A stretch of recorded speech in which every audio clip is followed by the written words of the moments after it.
Welcome back. Today I am joined by Chris Collins, who is here on behalf of the Foundation of Laguna Woods. Well, Chris, thank you for joining us. How are you doing? I'm doing well, thank you. And you? I'm great. Been working hard trying to make sure everybody gets all their information. How are you holding up with the COVID-19? I'm doing well. I'm very, I've been on a lot of Zoom board meetings. So anyway, yeah, I'm fine. Good. Fine, thank you. Keeping busy, and that's important. Yes. So let's talk a little bit about the foundation. I know it is extremely helpful to many of our residents. Tell me a little bit about it. Well, the foundation was actually came together like 22 years ago, and it was in response to some kind of an emergency that had actually happened in the village. There was a flood. And so anyway, the whole notion of the foundation is to really be able to help neighbors in need. And, the critical thing is that we work closely with social services. Everyone that we help has been vetted by social services. So our motto is actually neighbors helping neighbors. And so during this time, the needs have changed a bit, but we still are doing a lot of things to help neighbors. Only people that live here in Laguna Woods, and that's unique. Exactly. And then, so what are some of the things that you mentioned you had to kind of shift your focus a little bit. So what are some of the things you're helping people out with now? Well, 2 years ago, the executive board of the Foundation of Laguna Woods decided that it would be wise to set aside a certain dedicated fund for, disasters, responding to disasters, thinking it would be like earthquakes or, fires, and never anticipating the fact that, we would be coming upon this pandemic. But nonetheless, that's an emergency. So we have continued to use that fund to respond to needs of residents here. And of course, it's all at the behest of social services when residents contact them. But one of the things we are continually committed to seeing that particularly vulnerable residents do not go hungry. So we set up a certain another fund that has to do with food resources. It could either be that they would get the grocery cards from Stater Brothers, or we've also paid for like delivery services like Instacart, because there are certain people that really can't get out. So we've done that.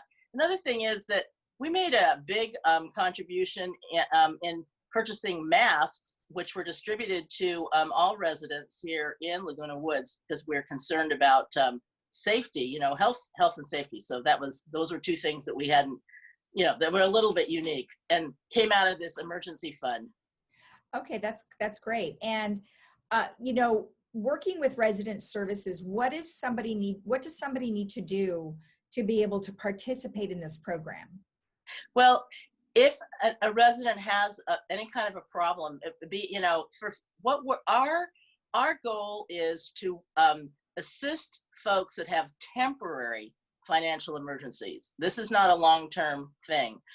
But if one has a need, the key is to contact social services, because they take care of making all the connections with who can help them. And they have a lot of different vendors and so on that they deal with. But when they come to a place where they can't really find a funding stream, then they come to us, having vetted the person that has requested.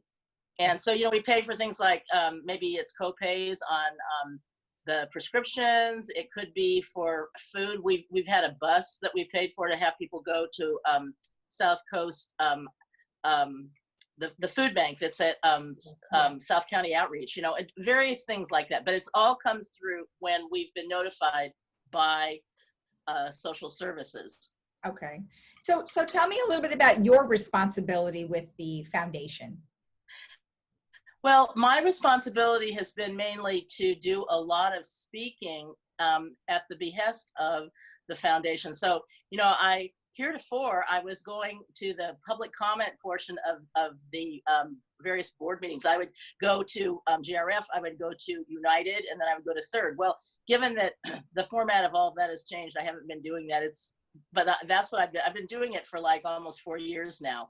Okay. So, and it's always just been a short thing, little short pitch. But we want people to know, first of all, that we're here, that it's only for, for residents. It's completely handled confidentially by social services. And the big thing is that our fundraising is completely from residents, clubs and residents. And we are such, we're so grateful for the continued support, and there is continued support. Oh, good. So people are not forgetting about you during this time, which is great.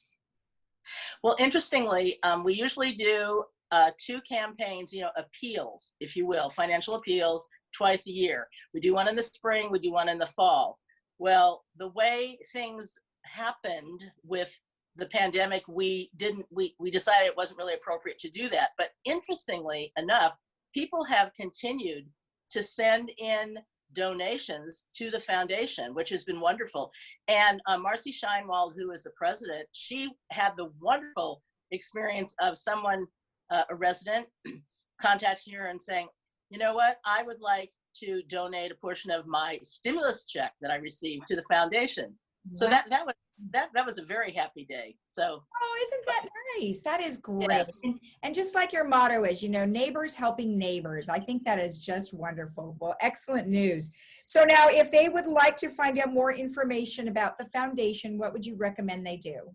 Well, if anyone is interested in the foundation, we have an email contact, and I'm hoping that maybe, your tape could run it. Well, it's the foundation,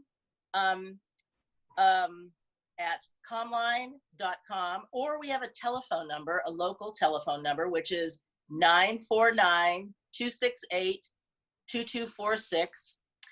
And so those are 2 ways to contact us. Okay, well, great. Well, so then, of course, the best way for them to go about this and to apply and sign up is to go through social services, which we've got a number of 949-597-4267. And that's their first place to go, correct? Absolutely. And they, even though all of the psychiatric social workers and staff at social services are working remotely, they still man the phone during work hours, Monday through Friday. So it's relatively easy to get in contact with them, and they've been so responsive, so helpful. That's wonderful. Well, congratulations on being successful and helping everyone. And we'll touch base with you guys again. Thank you so very much for this time. And to all viewers who have made contributions to the foundation, we are so grateful because it allows us to be able to continue this good work. So thank you. All right. Thank you so much. Thank you. And we'll be right back after this.